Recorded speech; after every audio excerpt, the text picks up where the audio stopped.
Tampok sa pambungad na eksena ang isang opisyal ng gobyerno na nagngangalang Catherine Moore na dumating sa isang lihim na laboratorio ng pananaliksik. Doon, tinanggap siya ng isang siyentipiko na si Richard Faulkner na pagkatapos ay humiling sa kanyang katulong na si Reese na iparada ang kotse ni Catherine. Pinangunahan siya ni Richard sa loob ng pasilidad ng pananaliksik upang ipakita ang kanyang groundbreaking na imbensyon. Pagkatapos ay inutusan niya ang kanyang mga katrabaho na simulan ng isang eksperimentong pamamaraan. Ginagamit nila ang kotse ni Catherine para sa eksperimento na tinitiyak ang kaligtasan nito. Sinimulan nilang palakasin ang kuryente at laking pagtataka ni Catherine, tuluyang nawala ang kanyang sasakyan sa paningin nila. Pagkatapos, binawasan nila ang kuryente, ibinabalik ang sasakyan sa nakikitang estado nito. Masayang ipinahayag ni Richard na nagtagumpay siya sa pagkamit ng invisibility sa pamamagitan ng eksperimento. Gayunpaman, ang kanyang kaligayahan ay panandalian habang ang makinarya sa control room ay hindi na gumagana. Nakarinig sila ng boses sa radyo at biglang lumakas ang kuryente, dahilan para mawala ang sasakyan. Ang eksena ay lumipat sa 12 milya sa kanluran ng Philadelphia, kung saan ang isang piloto ay naghahanda para sa paglipad. Ilang sandali bago umalis ang sasakyang panghimpapawid sa runway, lumitaw ang isang electromagnetic portal mula sa kung saan at isang napakalaking barkong pandigma ang lumabas mula rito.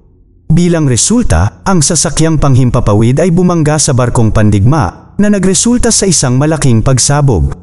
Sa susunod na eksena, ipinakilala sa atin ang isang babaeng nagngangalang Molly Gardner na nagtatrabaho sa isang coffee shop. Kasalukuyan niyang tinutulungan ang kanyang kasamahan, si Lena, sa isang ilegal na gawain, ang pag-hack ng mga opisyal na website para gumawa ng mga peking resibo ng bill. Di nagtagal, isang sheriff na nagngangalang Carl Reed ang pumasok sa coffee shop at nakipag-usap kay Molly. Sa kanilang pag-uusap, nalaman natin na gusto nila ang isa't isa, ngunit si Molly sa ilang kadahilanan ay tinatanggihan siya para sa kasal. Sa gitna ng kanilang malandi na pag-uusap, nakatanggap si Carl ng balita tungkol sa pagsabog ng sasakyang panghimpapawid na nagudyok sa kanya na magmadali sa pinangyarihan. Pagdating niya, nagulat si Carl nang makita ang isang napakalaking barko na tinatawag na USS Eldridge na bumagsak sa runway. Agad niyang nakilala ang barkong ito bilang ang misteryosong naglaho noong panahon ng ikalawang digmaang pandaigdig. Sa isang mabilis na aksyon, inalerto niya ang Navy Force at nagpatawag din ng karagdagang backup para magsagawa ng investigasyon. Bumalik sa pasilidad ng pananaliksik, natuklasan ni Richard at ng kanyang koponan na ang boses na dati nilang narinig ay nagmula sa USS Eldridge. Nang humingi siya ng karagdagang impormasyon mula kay Catherine, ibinunyag niya na ang barko ay nawala sa orihinal nitong eksperimento noong 1943 at ito ay ipinapalagay na nawasak nang hindi na ito muling lumitaw. Samantala, ang isang lalaking nagngangalang Bill Gardner ay nagkamalay sa loob ng barkong pandigma nang walang maalala sa mga nangyari. Pinilit niyang tumayo, nadiskubre niya na ang kanyang sapatos ay nakadikit sa sahig. Nagawa niyang tanggalin ang kanyang sapatos at hinanap ang iba pa niyang kasamahan sa crew. Gayunpaman, nagulat siya nang matagpuan ang kanilang mga walang buhay na katawan na parang estatwa. Sinusubukan niyang gamitin ang mga signal ng radyo para kumonekta sa control room ngunit hindi siya nagtagumpay. Habang naglilibot siya, napadpad siya sa isang misteryosong portal. Kinakabahan siyang inabot ito upang hawakan para lamang masipsip at ihatid sa labas ng barko. Sa labas, tinawagan ni Carl si Molly at naghatid ng impormasyon tungkol sa USS Eldridge na nagudyok sa kanya na magmadali sa lokasyon. Ang sheriff ay maingat na lumapit sa barko at nakipag-ugnayan sa electromagnetic field na nakapalibot dito. Bilang resulta, hindi inaasahang nag-teleport siya sa loob ng barko. Dumating si Molly sa pinangyarihan at ipinaalam ng isang manggagawa na si Carl ay sinipsip sa loob. Bago siya makapagsagawa ng anumang aksyon, ang kasalukuyang kuryente ng surge na bumubuo ng isang malaking electromagnetic field na nagiging sanhi ng buong barko upang maglaho muli. Sa kabilang banda, walang patutunguhan na gumagala si Bill sa kalye ng lungsod na may nalilitong ekspresyon sa mukha. Bukod dito, nabigla siyang makita ang petsa ngayon dahil nag-time travel siya mula 1943. Kasunod nito, pumunta siya sa coffee shop kung saan nagtatrabaho si Molly. Kinausap ni Bill si Lena, nagtatanong kung paano niya makokontak ang Navy. Iminumungkahi ni Lena ang paggamit ng isang website, ngunit hindi alam ni Bill ang mga modernong computer system. Pagkatapos ay tinanong niya si Lena tungkol sa isang babaeng nagngangalang Mary Gardner na nagkataong lola ni Molly. Nagbigay si Lena ng impormasyon tungkol kay Molly, ngunit nananatiling naguguluhan si Bill at umalis.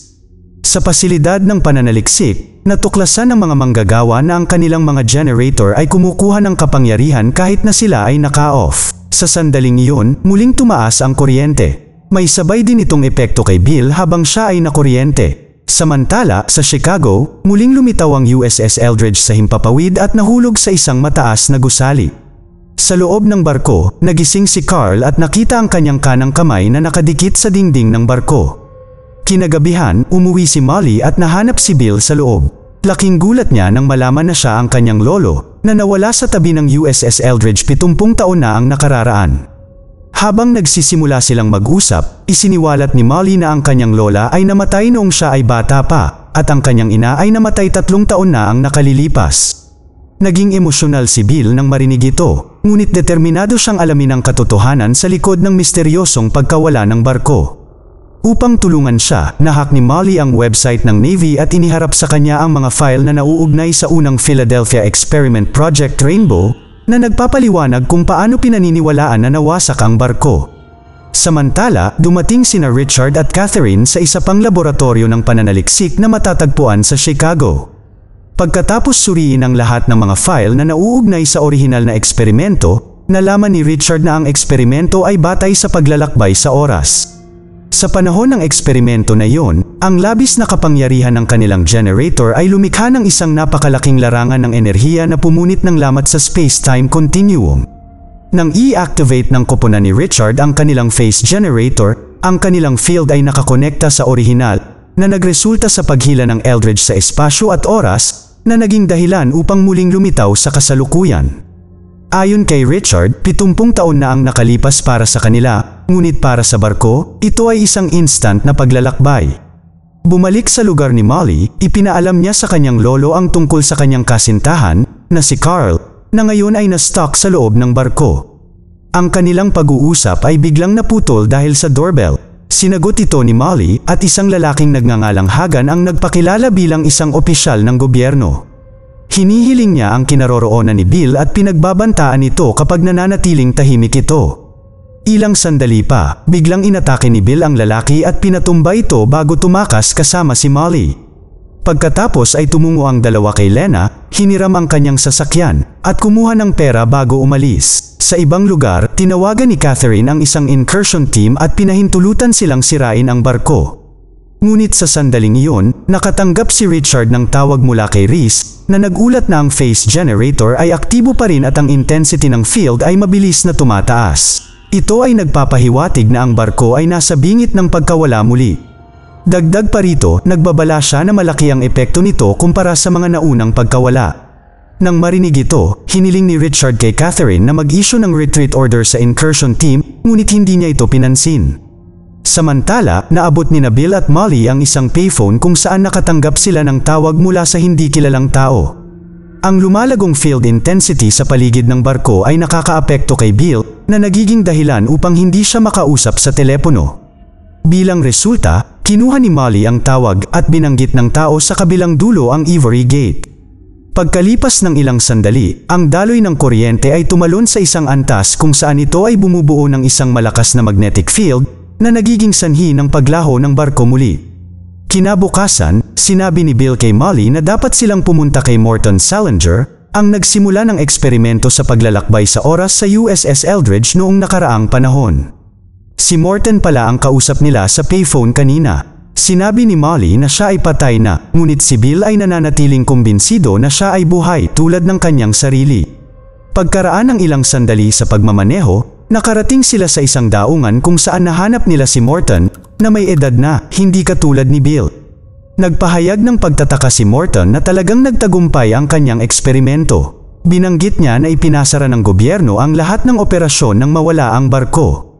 Sa kabila nito, pineki niya ang kanyang sariling kamatayan at nagpatuloy sa paggawa sa kanyang eksperimento ng palihim. Ipinaliwanag din niya na ang generator ay nagbuklod ng mga atomo sa katawan ni Bill sa Eldridge, kaya naman patuloy siyang naapektuhan.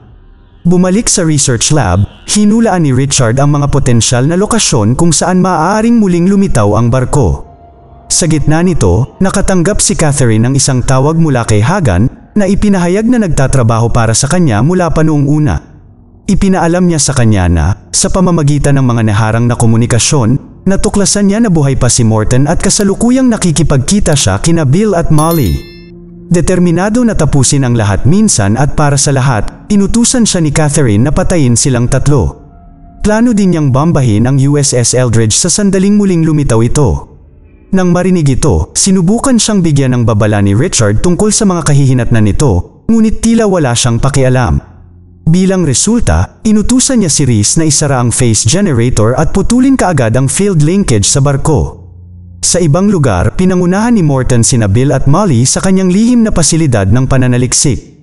Sa kanilang paglalakbay, sila ay tinambangan ni Hagan at ng kanyang mga tauhan na nagpaputok sa kanila, kasunod ng isang mapanganib na habulan ng kotse sa kakahuyan. Ginabayan sila ni Morton sa isang landas kung saan nag-set up siya ng booby trap at pinamamahalaang pasabugin ang sasakyan ng kaaway. Ngunit nakalulungkot, siya ay nabaril sa proseso na lubhang nasugatan. Ang dalawa ay huminto sa malayo at si Morton, sa kanyang huling hininga, ay nagsabi sa kanila na kailangan na nilang itigil ang lahat ng ito nang wala siya. Ayon sa matandang lalaki, si Bill at ang Eldridge ay kailangan munang bumalik sa 1943. Ipinaalam din niya sa kanila ang daan patungo sa kanyang lihim na pasilidad sa pagsasaliksik at binanggit ang kanyang kasamahan na nagngangalang Khan na tutulong sa kanila sa pamamagitan nito. Naiwan na walang ibang pagpipilian, si Bill at Molly na nag-aatubili na abandonahin si Morton ay tumuloy sa pasilidad ng pananaliksik.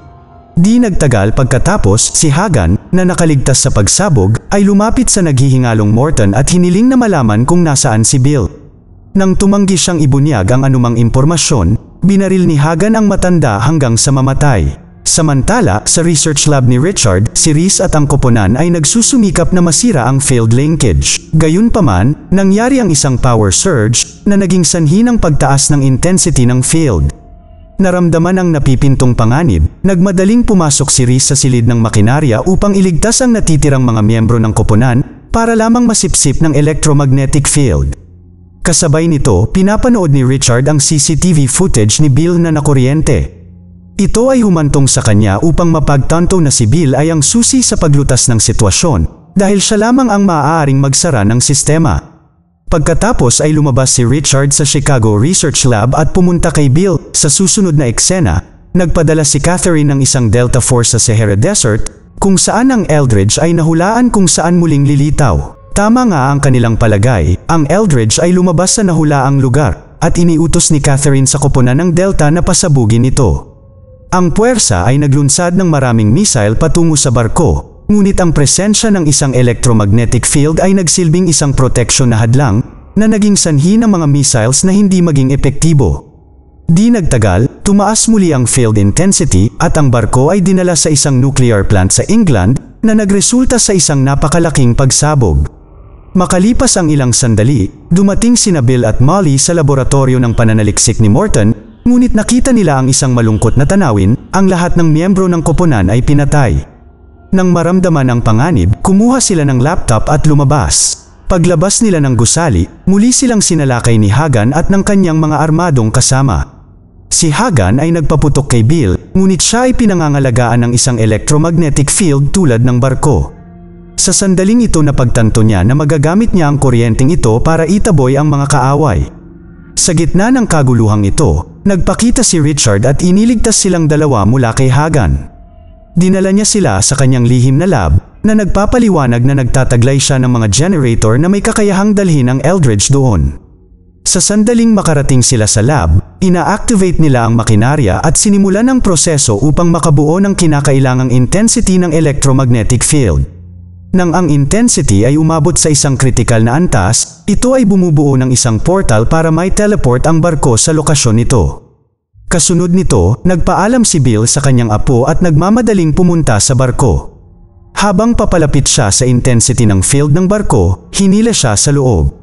Sa loob, nahanap niya ang na-stuck na si Carl at ginamit ang kanyang bagong nahanap na kakayahan upang palayain siya.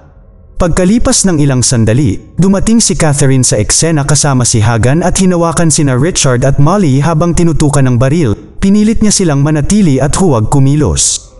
Pagkatapos ay ibinunyag niya ang kanyang plano na magpatawag ng isang nuclear jet upang burahin ang buong barko. Pilit na pinapaliwanag ni Richard na mamamatay silang lahat kapag hindi nila ito itinigil. Gayunpaman, hindi nakinig si Catherine at sa halip ay binaril siya. Pagkatapos ay inutusan niya si Hagan na pumasok sa barko at patayin si Bill. Hindi nagtagal, nahanap ng lalaki si Bill at sinimulan siyang bugbugin. Gayunpaman, dumating si Carl upang iligtas siya at magkasama, dinaig nila si Hagan. Bago mag-teleport ang barko pabalik sa nakaraan, pinaalis ni Bill si Carl. Samantala, nilinlang ni Molly si Catherine. Kinuha ang kanyang baril at pinagbabaril siya hanggang sa mamatay. Pagkatapos ay tumungo siya patungo sa barko kung saan sa wakas ay muling nakasama niya ang kanyang kasintahan. Napagtanto na ang intensity ng field ay mabilis na tumataas, ang dalawa ay nagmamadaling lumabas sa research lab at nagtago sa isang lugar na ligtas. Sa kalaunan, ang intensity ng field ay nagiging napakalakas na lumilikha ito ng napakalaking vortex sa kalangitan, na hinihila ang USS Eldridge pati na rin ang nuclear jet ni Catherine papunta dito. Sa pamamagitan nito, nawala ang vortex na ibinabalik sa normal ang sitwasyon. Sa huling eksena, makikita natin si Molly na binibisita ang kanyang lolo na tumanda na ngayon. Nangangahulugan ito na matagumpay na nakabalik si Bill sa nakaraan at mula noon ay nakatira na kasama ng kanyang pamilya. Mag-subscribe para sa higit pang mga video na tulad nito, i-on ang notification at mag-iwan ng like para matulungan ang aming channel. Salamat sa panunood.